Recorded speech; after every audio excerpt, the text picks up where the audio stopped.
friendships in general, because I don't have many. I really value quality over quantity when it comes to friends. I just don't think it's worth knowing someone if they're not like a really good friend. But actually, no, that's not true. That's not how I feel. That's how I used to feel.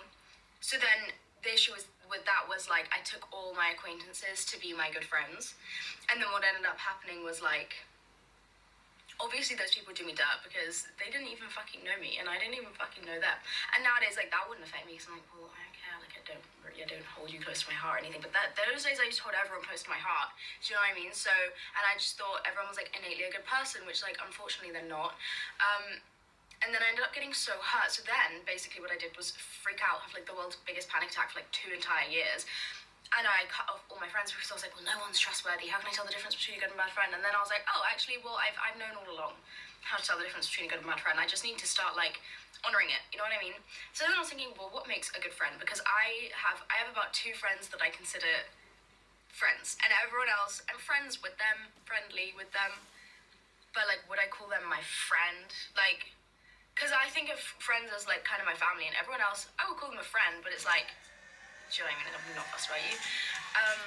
Anyway, my best friend, she's the girl that I went to New Zealand with, and we've been friends, get this, yeah, since we were like 13, and we met online, and she would literally kill me for saying that. We both used to be like proper like internet people when we were 13, like Twitter people, and who would have guessed it, right?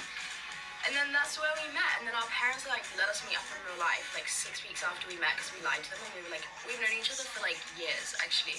And they let us meet up in a Starbucks, and then we've been best friends ever since. This bitch knows everything about me, and I know everything about her. I'd like to think, although actually I definitely don't, because she's like an emotional lobster.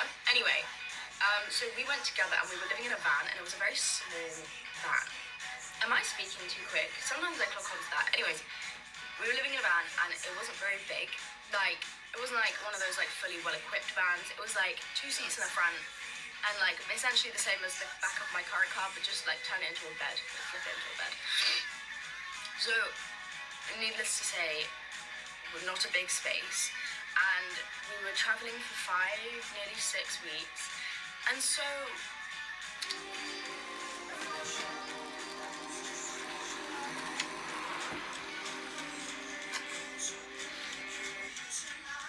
it's not that there were tensions, it's that we bickered non-stop, like a married couple, we bickered, and I love it because you can't bicker with people you're not close to, or just any friendship, and you'll just think, oh my god, don't be on this person, I hate this person. But no, we bickered. It would be 3 minutes of bickering, right? 10 minutes of silence, and then someone would crack a joke, or just ask if we want, like anything else, right? The topic would be changed. Much like with your siblings. See, what I can't stand is if I bicker with someone or we have any kind of to-do, and then they feel the need to ask if we're okay, or if I'm okay. And I understand some people need, the reassurance, but not in a friendship like that. It couldn't happen. It couldn't happen. In an acquaintancy friendship, ask away and I love you, and I will reassure you, but not with my lifelong best friend. No, that's not lifelong, it might as well be. Do you know what I mean? I don't have really any others. I love her, and I was thinking, I even wrote something down in my notes app, because I was like, I want to be able to do this bitch justice. I'm going to talk about it, I'm just not right, you know what I mean? So I think what makes a good friend, right? And I'm going to reference this one time when I got into a new relationship. This is week. Okay, no, yeah. I got into a new relationship, and I started being a bit of a shit friend to my best friend, which one of the things I pride myself on is not being a bad friend. Like, it really matters to me.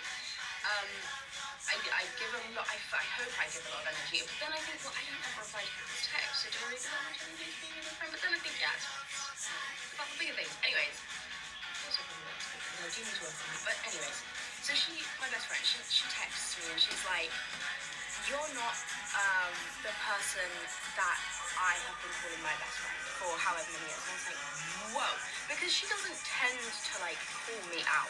Like, it's not a super like, we let each other breathe, you know what I mean? Like, because we're so close, we tell each other we have to be able to tell each other all the questionable things we do without getting a fucking lecture, you know what I mean? Like, we don't always want that. We know we take each other in sickness and in health, right? So this bitch isn't, like, up my shit all the time with, like, oh, should you be doing that? Like, that's not how we work.